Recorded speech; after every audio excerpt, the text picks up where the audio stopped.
Welcome to another episode of Get Wisdom. I'm Brian Kelly, along with Carl Mollison, founder and director of the Get Wisdom Project. Carl, we're going to reminisce a little bit and do a show on a subject that you have channeled, a very interesting one familiar to many people. Tonight's show host, Johnny Carson. Yes, he was beloved by many and a figure of great stature and admiration. Most people really liked the guy, and that's why he held forth for decades, I think, in that role, 30 years, I believe. So he was one of TV's best-known personalities, really making the Tonight Show special, and gave forth to a lot of new talent in the course of his years. Jerry Seinfeld, Jay Leno, Jimmy Fallon credit him with launching their careers. And one of the interesting things for me is, having watched him as a viewer all through that period, on and off again, I ended up doing a spirit rescue for him when I started doing remote spirit releasement work. And I started thinking about the people who had passed, who I cared about, and I would go and check on them. And this is before I had lots of clients, so I had more time available to do that. And I checked on him one day and found he was still struggling in the lower astral plane. So flash forward a few more years, and I'm channeling creator of all it is now. And one of the things I do is channel beings in the light who are in the divine realm. So I can go and talk to people, for example, who I've done a spirit rescue on, and get an accounting of what that was like. And we did that with Johnny Carson and a number of other things. We're going to give you his words about a few of the questions we asked, and the rest you'll have to go to Get Wisdom and listen to the recording. We have it on file. It's available to anyone to listen to. Yes, and so I'm going to ask questions as if I was you, and you're going to answer as if you were Johnny doing the channeling for most of this show. Right. Okay, and I want to add, you did check very recently on his sidekick, Egg McMahon, and the good news was that he was safely in the light. Yes, yeah. This is a plight that befalls about 1 out of 3 people, that they do not make it back. They get stuck, and there's a variety of reasons for that. Lack of belief, struggling at the end stage too greatly keeps them in a low vibration, and they can't cooperate with light callers who always come, no matter who you are or what you've done. You're always given a chance to go back to the light. And then you have to work out your karma later on. And that's unavoidable. And Carson will talk about that and how his karma was a huge factor in the life as Johnny Carson. Well, this certainly is one of the more interesting channelings out of the many you've done, so let's get on with it. Carl, you asked Johnny Carson in the light, can you describe for us why you became earthbound in spirit form following your passing, and what you experienced as you transitioned following the death of your physical body? All right, and these are Johnny Carson's words.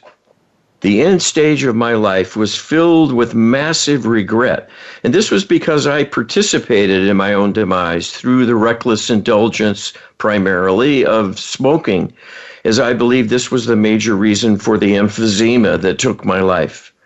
Seeing the end coming filled me with great, great regret and remorse about the wasted years that could have been, the struggles I was wading through that were of my own making, my own fragile state of wellness, ill health and actuality, and that came about through my own hands, and I blamed myself heavily for this and became quite terrified of what was looming larger and larger. Seeing my death in essence a state of nothingness, which is a great, great fear people carry within. One of the reasons for this is they may have had difficulty in between planes of existence. And this became my fate because, first of all, it was my focus. I saw the darkness coming. I anticipated how horrible it would feel, and it terrified me. This is no way to be in making the transition from life in the physical. This sets you up to continue in that mode without your body and without your senses. And what you focus on will launch your experience in one direction or another. If you are anticipating being with the heavenly realm and reuniting with loved ones and perhaps religious figures of great solace, majesty, and profound love, That is looking forward and upward. If you are anticipating the end of everything in a nothingness as a dead end and the loss of everything, that is quite a different matter. And that was what set me up to suffer. I left under the worst of possible circumstances, in addition to which I was also infested with dark spirit attachments that stayed with me and began to prey on me with even greater savagery. I did not know anything about this reality because the war within me was taking place at a low level in my mind I could not tune into directly. But this is the plight of the inner self, the inner being, what your channel would call the deep subconscious. There is a layer of the mind separated from awareness, and it is the battleground of life, because that layer is also the playground of spirit attachments, who will talk to their host and program them, if they can, to have all sorts of false ideas, false beliefs, and heavy, heavy negative emotional consequences. This is all a strategy to gain greater energy from their host, but it drags the person down and can hold them back in life quite severely. I persevered through much of my inner misgivings, all of which were worsened by having a full complement of negative spirit attachments working within to push the levers of negativity from all that had traumatized me, not only in my current life, but in prior lifetimes as well. That was the way I was dragged down and kept in a kind of state of impairment in being separated spiritually from higher awareness during my physical life, and this simply continued when I left my body. I was in such a low state of being from the weight of impending death, and then having my mind essentially left behind, because that is a product of the brain. Living now without a brain and a body, my thoughts were all within the deep subconscious. It is the gateway intuitively to reaching out to the universe, potentially into the divine realm as well, but only as a potential. If one has a constraint and a limitation on that outreach, then one is left solely with one's own thoughts and the awareness of past difficulty, because that is accessible. That layer of the mind can reach into the past records and accounts of everything that has happened. So I was seeing all my prior lives of struggle and loss and pain and suffering, and was being hounded and tormented by my spirit attachments, drumming up greater and greater fears within me about my failings, about all I was losing, and mocking me and taunting me, all of which was intended to cause great suffering. The reason being, it would summon more energy, and that would pay them a dividend at my expense. This is the plight of most beings who are in limbo and unable to reach the light. They may be totally alone and in a vast nothingness. More than likely, they have attackers who prey on them and will use everything they can think of to make the experience a horrific one. This went on for years and years and years without let-up, and was a huge source of pain and suffering that only worsened my state of being and any possibility of thinking of myself in a positive way, or to even conceive of something positive happening. When you have a group of beings in your face, so to speak, screaming insults, mocking, and raising horrifying possibilities, the torrent of invective pouring in on you is a distraction of major proportion and consequences. This is what the earthbound face. And the endless torment that was showered on me is what ramped up the past pain to such a level. I thought of myself as worthy of being destroyed, and began to see things their way. That this being I knew of as Johnny Carson had fooled everyone. I had actually taken advantage of everyone and unfairly cheated them of their time and their money as well, and felt deserving of destruction. And to me then, it was only a matter of time before that would happen. As the pain mounted and the suffering intensified, my hope became my eventual destruction, ending this endless agony. Little did I realize under those conditions, I was charting a downward spiral and navigating perfectly to see to it. What happened when your channel did a rescue for me was it stopped descending. It stopped my downward spiral from worsening. And for the first time, there was a let up in the relentless agony. And I began to have a period of calm and was able to begin thinking in a true sense for the first time other than reacting as a wounded animal, shrieking in pain. This began to shift the energies within me and allowed some strengthening to take place. This is one of the ironies that people do not realize, but ought to know.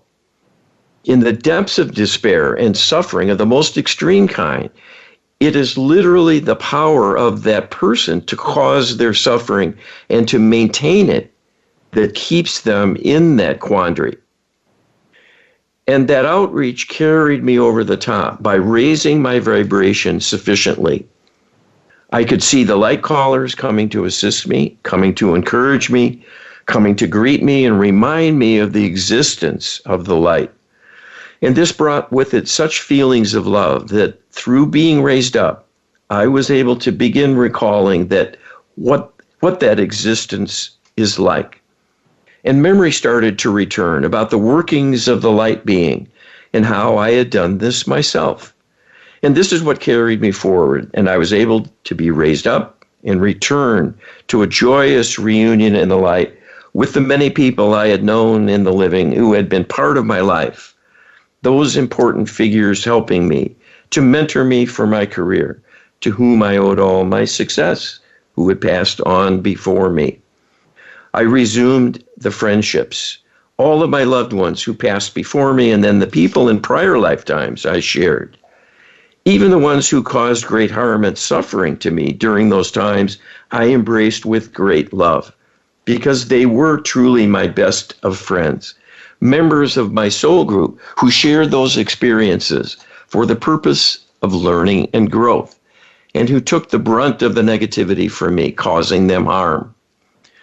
So what I was shown and reminded of in returning to the light, when everything is shiny and beautiful and love reigns supreme, one can see how we pass a torch from one to another. Sometimes one of majesty and upliftment, sometimes a torch of suffering and pain. The acts of power and subjugation, diminishment of others for our own gain, leave scars, leave wounds that continue the pain, and that pain inevitably will be handed back by them. And then the shoe is on the other foot, and one has to rebalance or repay the debt that was caused in the previous acts of perpetration of wrongdoing. And this is how the universe ultimately is restored and comes back into balance once again. So all of this was in play for me personally in what I experienced and why I struggled so with my return to the light. This is the most glorious of places you will ever experience and is beyond your imaginings. The contrast is of such an extreme kind, there are not even words in your language to describe what this is truly like.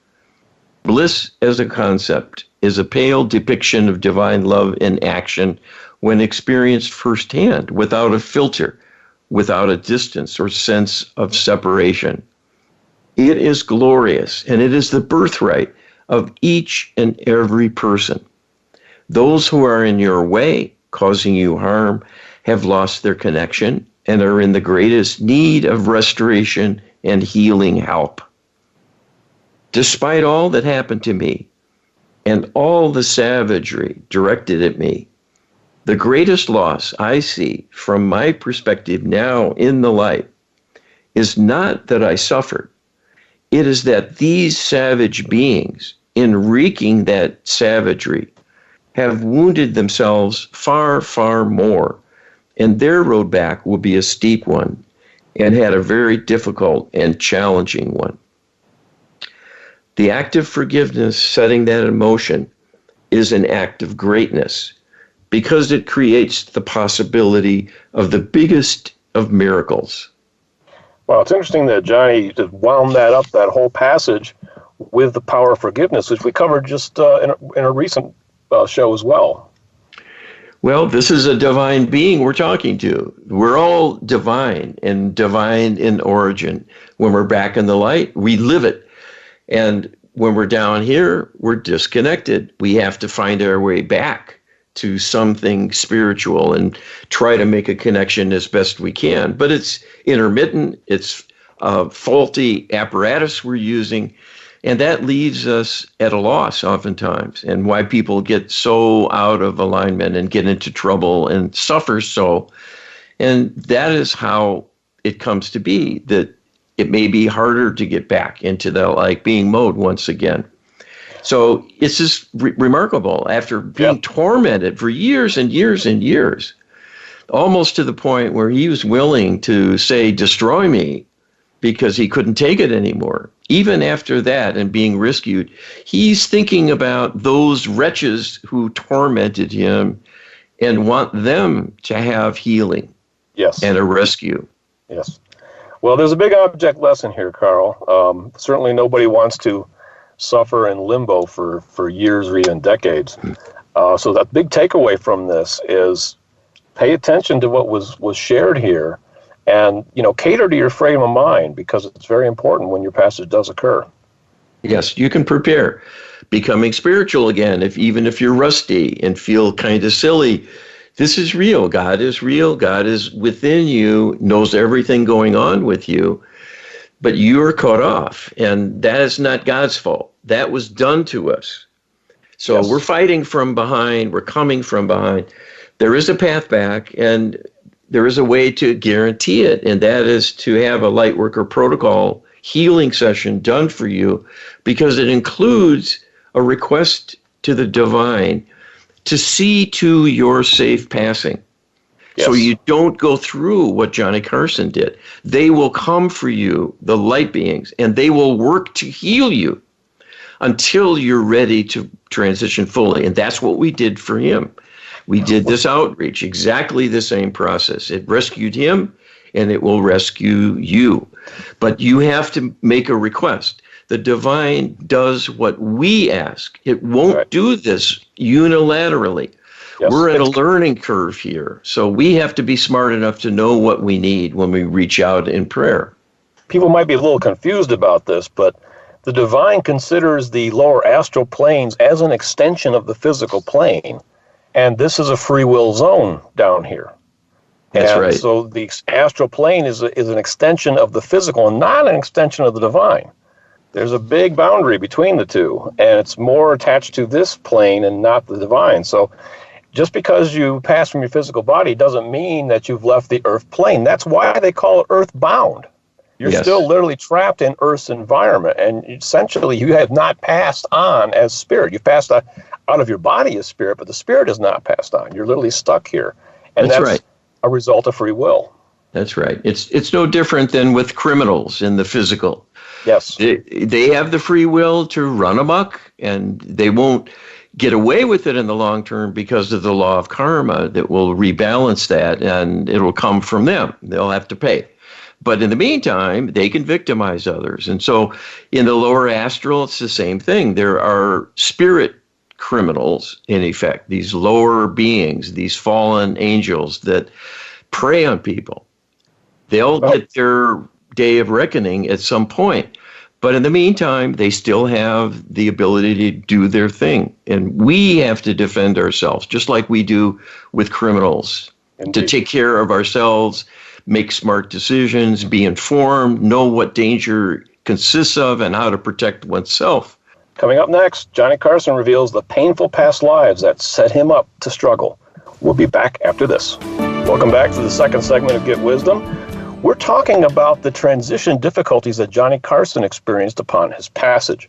And most of this material is coming from a channeling series video that is available on getwisdom.com.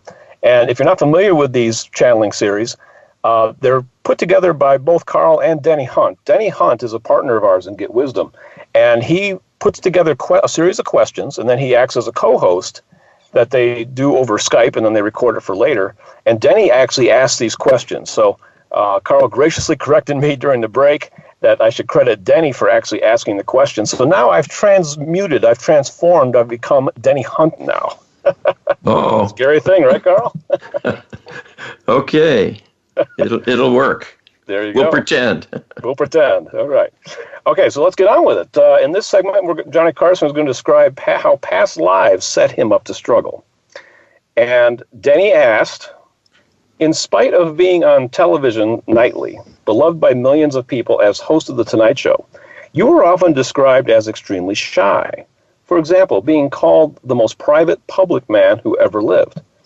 What karmic experiences in your past lives may have set you up to have this struggle despite all your talents? All right, and this is what Johnny Carson told us from the light. We welcome the opportunity to share with you the real Johnny Carson. What you saw was a mask. It was literally a mask because I wanted to be accepted. I went about trying to please others, to amuse others, to amaze others as a way of being accepted and being seen as having something of value. I felt I needed something special to show others because otherwise I would be rejected. This was my view of myself. I rejected myself from the outset during my life, and that was because of many prior lifetimes where I was suffering and was rejected by those around me. I had a number of lifetimes where I was abused and entered life in a loveless home, and it worsened from there. I had a lifetime where I was a vagabond from a very, very young age, living on the streets by my wits, trying to find enough to eat and living a shortened life as a consequence. Being hated everywhere I went, being an eyesore, being an annoyance, being a blight on the landscape, something repulsive everyone pretended not to see and would look the other way. Each experiencing being a dagger through my heart and a confirmation of my lowly status and my identity becoming one of being a source of revulsion. This is how I entered life. The long string of karmic liabilities created by those lifetimes started me off in life with an inner belief in my being defective. My most recent incarnation was as a young boy born with a birth defect.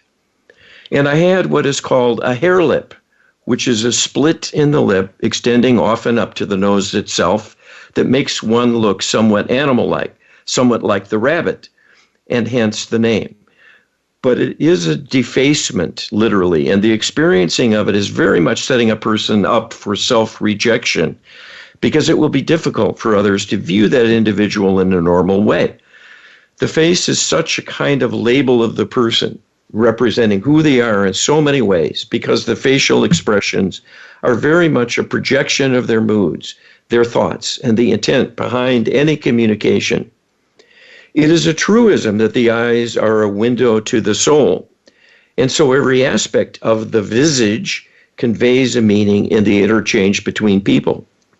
When there is a kind of visible and profound defect, it is a huge distraction, and it will detract from the ability to see the person as a normal individual, if only because it is disquieting and creates an awkwardness in the interchange. And when people are afraid to make eye contact, then everything is worsened from there in the outcome of the interchange. And so I lived a life as outcast, as a friendless being with no love. I was rejected by my parents, who found my existence shameful and felt it was a blot on them and the family to have a defective child. I was bullied and ostracized and never experienced a love relationship. So when I entered my life as Johnny Carson, that was my more recent life experience. I had a sojourn in the light in between, but that did not heal me, and this is important for people to understand. Your problems, your struggles, your liabilities, all of the karmic mess created by life influencing you in reaction to perhaps worsened things remains here in the earth plane for you to deal with. When you go to the light, you have a sojourn doing other things and re-experiencing your true nature for a time. This is a wonderful rest and recuperation, but it does not heal your human travails. They are a part of the energy that your soul associates with the physical plane, and they're on record, they're on file, and still connected to you energetically, even though you are now in the light and your troubles remain behind. and continue to resonate in all that you've experienced, everything you touched. When you reincarnate, you are reconnecting more directly and powerfully to the energy of all that happened to you within the earth plane. So I was very much a wounded soul coming into life, and everything I did as an entertainer was in reaction to wanting to overcome a perception within that I was defective and I was an imposter still. In spite of my successes, I never lost that inner doubt. It served me greatly in motivating me to strive for excellence, because that endless need for approval inspired me to greater diligence and greater thoroughness and a greater dedication to my craft and to putting in the hard work to craft an image for myself and maintain a high standard of performance excellence in everything I attempted.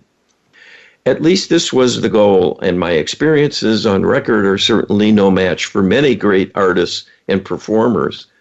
But I'm speaking of the intentions, not necessarily of the results.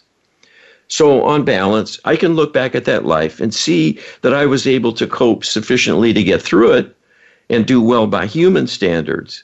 But from my vantage point in the light, I can tell you I view my life as one of complete failure, because I lived a life, a kind of parallel existence. I was an imposter. I was not truly myself. I created a persona that could achieve acceptance, but it was not truly who I was. That being, that Johnny Carson, was defective still in my inner beliefs. I was not aware consciously of that prior life with a birth defect, but my subconscious mind was and saw me that very same way because it was me. It was the part of me that lived through that life as well.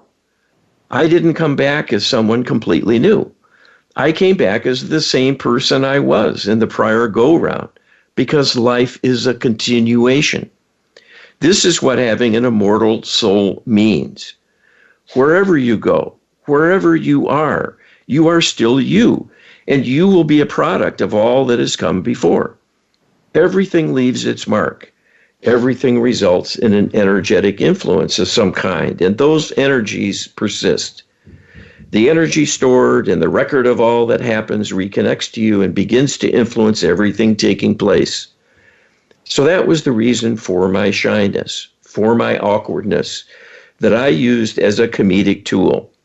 I was my own foil in a sense, moving by turns from the suave, accomplished, quick-thinking, quick with a comeback host that could handle anything and anyone, to the bumbling idiot who would trip on my way to the desk, or would grapple for some quick exit and look sheepish when a line fell flat doing my monologue. That was taking the energy of my inner being and showing it at times, to use it as a foil and then be a way of gaining acceptance and sympathy, because people would identify with that struggling self I showed at times. And so I learned this along the way, that I could be a force that would be accepted, and my weakness became a strength, at least in service to my career. But as you can see from my description of all that happened subsequently, I paid quite a heavy price for never healing that inner deficiency. So while it is true that if I had had early healing for that prior trauma, I might never have had my career as an entertainer, as a show business personality. I would have had much more growth and would have gained more greatly in service to my soul in getting some real healing in place, because I would be much, much stronger and better prepared for whatever came in the future. As it happens, I can see this quite clearly from where I am in the light. But when I come down again into life in a new incarnation, I will be once again that lowly being who struggled life after life after life, being rejected, being faulty and defective and shunned. And even the life as Johnny Carson, the television personality, will be a life lived as an imposter with no gains, no healing, but only showing some sleight of hand in another sense. Not a card trick, but a life trick. Holding me up in front of the TV camera with a smile and a quip that would amuse, but inside being that small boy with a hair lip, wanting to cover it, because I knew inside ultimately they would find me out and I would be shunned once again. This was prophetic because I ended up doing it to myself, primarily on the way to my demise, and then in my journey in between earth and the heavenly realm. This does not have to be your fate, and my great hope is that by the time I return, the healing work you are launching with your endeavor to share your knowledge with the world will enable me to find my way to someone like you again and receive healing for those liabilities, because they will still be there. They are a part of my being. They were created within me, in my presence, with my participation, wittingly and unwittingly. But they are my responsibility to deal with and to surmount. This is the path of every person, to find a way through and to reach beyond all that goes wrong and make the most of it in understanding and a greater depth of meaning how to deal with negativity and come out truly on top and not a wounded soul. Wow, truly amazing. Yeah, there's so much implications here. You know, people would find it hard to believe that Johnny Carson would consider that a wasted life. But Yes. He makes the point quite clearly that he had constructed a persona and that didn't really reflect his true inner self, and became very successful with that mask.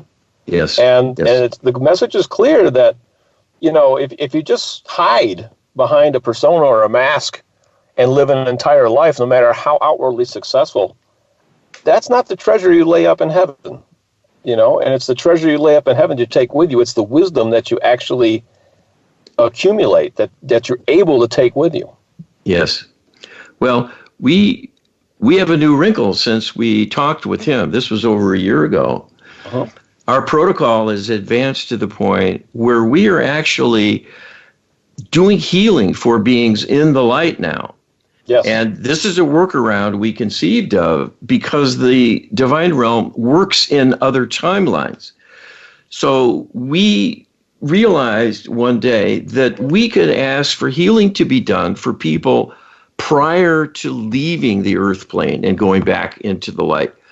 So we're working on Johnny Carson in that life as Johnny Carson. We're working on Johnny Carson in that life born with a birth defect and the life before that as a vagabond. And so I'd be interested, maybe we'll channel him again and get a perspective as to how that's going and what he thinks of as his future potential coming back in the next incarnation. Whether he will be in this dire circumstance, like it never changed, never improved, but it actually will now be better. And that would be a great plug for the protocol work, because that's the intention, to heal people's karma. It's big. It's a huge factor in life. And a lot of it comes from prior lives. So 94% of physical illness, for example, comes from karmic trauma.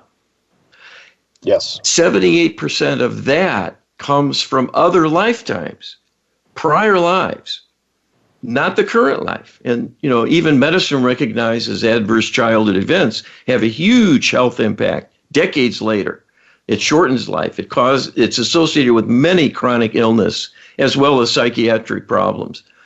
But this is a multi-life dilemma. You know, a conundrum that I think I've identified is that you can come back life after life and actually get better and better and better at creating personas and masks. And so that actually enhances your dilemma, increases the depth of your suffering, because now you have a coping mechanism that doesn't really apply to soul growth. Yes. Well, this is the plight of people who become really good at criminality. They come back, pick up where they left off, and they've got some inner knowledge and awareness, prior skills, if you will, and they can do a worse life as a consequence and dig a deeper hole for themselves. So we need more recidivist do-gooders who come back and do humanitarian work ever more effectively by virtue of their successes. So that's the shift that has to take place. And that's a big message I think Johnny is sending, is that beware of these role models that are put up for you by society. A lot of these people are not what you think internally. Yeah, everyone is acting on their inner programming, a lot of which is dictated by the past, and then karma coming in to create a backlash because they set something in motion. And karma will do it. It's relentless, it's very precise, and it will create the same circumstances over and over and over. We're going to talk about that. Yeah. I'm sorry, Carl. We're out of time. We're going to talk about that in the next segment. We'll be right back after this. Welcome back to Get Wisdom. We are here talking about Johnny Carson, of all people. Johnny Carson was a channeling subject for the channeling series we host on Get Wisdom. The questions were put together by Denny Hunt and asked during a video channeling that you can view on Get Wisdom. You can also get transcripts for this if you are a supporter member, and you can look into that on our website, getwisdom.com, as well. Denny asked Johnny Carson, although you were brought up in a Christian family, this did not seem to be much a part of your adult life. What were the reasons you failed to maintain a spiritual focus and by some accounts were antagonistic to religion, and what lessons might this hold for others hearing your story? Right, and these are Johnny Carson's words. This is a quite important question you ask because it allows us to really weigh in and in the process pay tribute to the work you are doing, working for the light, working for the divine, in direct opposition to the dark forces that drag humanity down and stand squarely in their path, preventing human progress at a much more rapid rate and with a much greater likelihood of further expansion and overall success of humanity prevailing and continuing into the future. This all hangs in the balance. My story is a common tale. I was set upon by dark spirits, as happens to each and every human infant. The reason is they have energy. These dark spirits have been cut off by the divine realm because of their depravity and are no longer given the energy of life, but they have not been killed. This is to allow the possibility of their return and their salvation, and is due to the kindness and the love of Creator, not the desire of Creator for more darkness to reign or to give them power. They are simply being allowed the possibility of reclaiming their lives. In the meantime, without energy, they will perish, and they plague humans as a source of energy they can tap. They go after babies immediately and are often present during the birth experience itself because the stress involved can set up the mother to be vulnerable and having further spirit attachments if such is possible. If people are already chosen and occupied by a full complement of darkness, that may keep other spirits away, jealously guarding their host to be owned by them. Infants as new arrivals are fair game, and they are set upon. Infants are wide open energetically, have no defenses, and are vulnerable. The only thing you can do to protect them is to pray for their protection, and the divine realm is able to come in and help protect them from invasion. This will not happen unless there is a human request. The infants are not aware. They are vulnerable and they are powerless to take action. They no longer have their awareness of what this phenomenon is. Coming in as a newly minted being in the physical, wiped free of memory of all that has happened before. They have a sense of the connection to the divine that is stronger than adult humans, but don't have the intellectual ability to diagnose the problem and ask for a specific solution. They must be prayed for. This is the burden of the parents. In the same way, they would not leave their child unattended in a public place where someone might snatch them or allow them to be in harm's way. Even sitting in the sun for too long a time with skin exposed to the sun's rays can be devastating. This is yet another hazard. This is what befell me at my infancy, and I carried dark spirits within me during my entire life.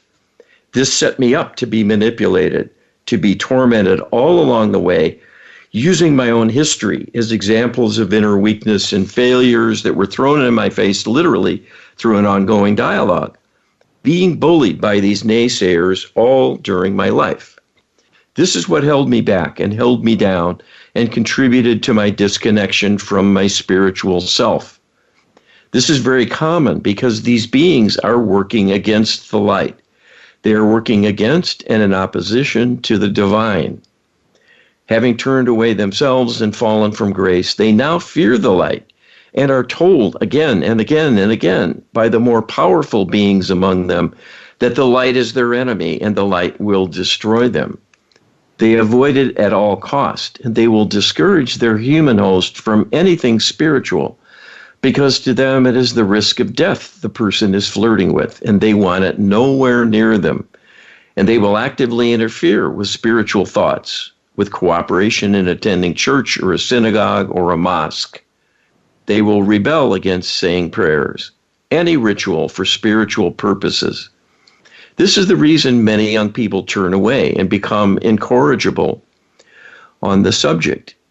And the parents may simply let them go and allow them their own freedom to make their choice.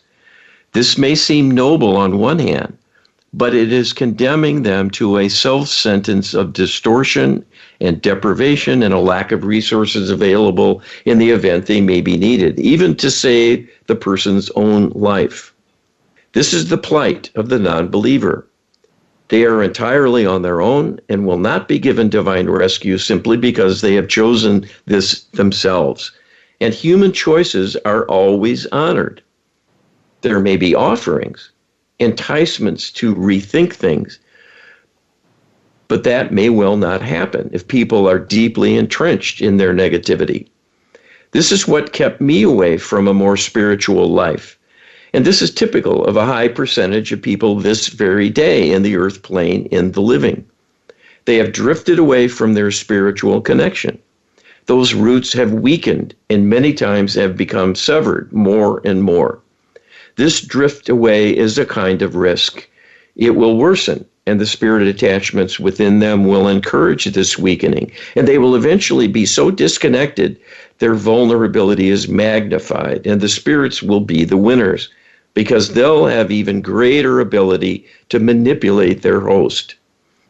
Someone who maintains their link to Creator and the divine has power within to work against their intruding beings attempting to bully and manipulate. If they ask for divine help, the divine realm can act as a buffer to keep those beings attenuated, to keep them at bay, for a time at least. And this can help people prevail and survive with a meaningful life that is not so very bad. It is those without faith who are at much greater risk because there can be no divine rescue for them. They have chosen this, maybe unwittingly, but life is the challenge of learning and growth.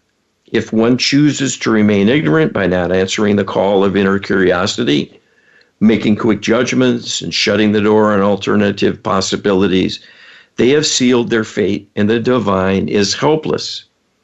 This is the reason I lived the life I did, not valuing the spiritual, not seeking any kind of interplay or anyone else with those views.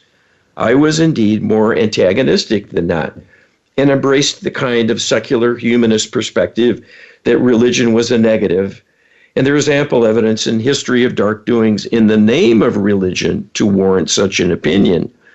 But it is a superficial and faulty interpretation of the true meaning of what took place. It is an example of extremes of conduct when people are truly unaware of the reality of the divine and paying lip service to a brand of faith that is hollow because it is built on lies, and the encouragement, if not only allowance, of extremes of conduct in taking the life of others and defending it as being a divine instruction and injunction. These are a perversion of the truth of the divine and will always end in tragedy for the perpetrator. And this is the road people choose to go down with disbelief or with faulty belief. I had disbelief, and this constrained me in many, many ways. And so my life would have been quite different had I had a close partnership with the divine. I could have still had my career. I would still have had a slow path for healing, even doing fervent prayer work, because my embracing the image of being defective was so very strong and so very powerful. I would have had to be quite lucky indeed to have help from a human healer in addition to simple prayer work, to feel better because so much of it was under my control still. This is the learning people need to gain about their power. They need to do much themselves to heal. Simply requesting divine rescue and help will often not be enough because they are still in charge of many, many things and managing them directly.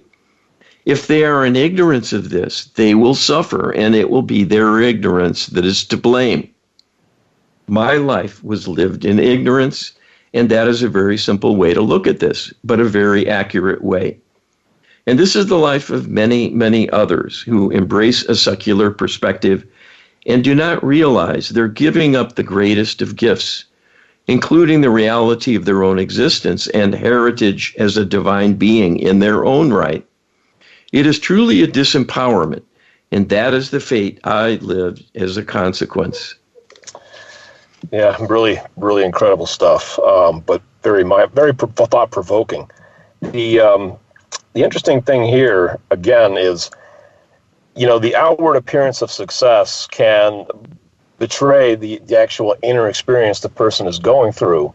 And this is a thought that I had, that sometimes it's a good thing to have to struggle outwardly, because that forces you to do some of the inner work. If you have a really wonderful working persona, that can create some disincentive for doing the negative work on the inside that you got to clean up. Yeah, absolutely. It's a cushion, it's a crutch, if you will, a prop that you can rely on to get you through. And most people go through life like that. They soldier on, but don't realize all they're fighting within. And the work doesn't get done. And then their next life might be even worse. It just depends. Depends on who they choose in their family and how things transpire and whether they find their way back to faith. That can be a huge turning point. And faith-based healers can figure largely as well in helping people overcome this sort of thing. And if they're not healing themselves, if they're not engaged in a spiritual practice, even if they're a good person per se, they're not creating all kinds of mischief in the world. If they're walking around feeling insecure, that's a form of negativity that they're feeding. And that has a karmic implication as well. And if you get really, really good at building personas, karma is probably going to compensate and make it even more difficult the next time around to recreate that persona. The goal is to grow spiritually. That's the goal of everybody's life, whether they know it or not. Yes. So what you're talking about, Brian, are really patterns of behavior that are belief-based, and they're common and typical for all of us, that we have a certain kind of personality, a certain makeup, certain kind of energy, certain tendencies, and it's built on our karmic history. And so the people who are bold and brave and capable and strong and resilient likely have prior lives like that. They've built up to that level of performance. Yes. And the shy retiring types like Johnny Carson, they have a different history, and it sets them up for more limitation, more uncertainty, doubt, fear, anxiety, and so forth. But the way forward is the deep healing, to get the really deep healing needed. So I just want to make a comment. Johnny talked about other things as well in this channeling, some really interesting things. He talks about show business and some of the good and bad aspects of it. We asked him about this famous incident where he appeared to debunk Uri Geller, this psychic who came on the show, and they sprung a challenge to do a spoon bending that he failed to do and then was ridiculed. And this was a setup, and he talks about the reasons why and how that was orchestrated without his awareness. Well, Carl, we're at the end of the show. Be sure to check out Johnny Carson's channeling on getwisdom.com. You can access that video for free if you sign up for a partnership membership. All it takes is just giving us your email, and you can get a partnership membership and get access to dozens and dozens and dozens of these channeling videos, and you can watch the Johnny Carson channeling video where you can get more information about what Carl was just talking about. But unfortunately, Carl, we're out of time on this one, so thank everybody for joining us, and we'll see you next week. Be well.